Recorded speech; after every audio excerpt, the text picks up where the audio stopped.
ప్రభుత్వానికి దేవస్థానానికి మంచి పేరు వస్తుందని విజయవాడ కనకదుర్గ ఆలయ ఈవో శ్రీనా నాయక్ దేవస్థానం సెక్యూరిటీ సిబ్బందితో సమావేశం నిర్వహించిన ఈవో వారికి పలు సూచనలు చేశారు. అమ్మవారి దర్శనానికి వచ్చే భక్తులతో మర్యాదగా నడుచుకోవాలని సూచించారు.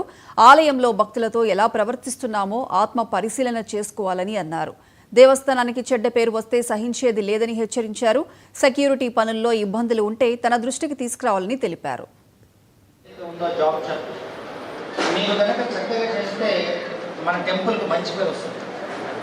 నేను ఈ గత నెల రోజుల నుంచి గమనిస్తున్నాను.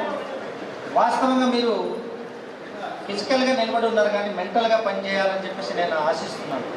ఎందుకంటే దుర్గాఘాట్ దగ్గర కావచ్చు, పైన 7వ అంతస్తులో చూశాను నేను, మహామంటపం పైన, తర్వాత కొన్ని క్యూ లైన్లలో నిలబడే ఉన్నాం. కానీ మనం కొద్దిగా ఆలోచించి మన మైండ్ని అక్కడ ఉండే సిచ్యువేషన్ని బట్టి మనం మాట్లాడాలి.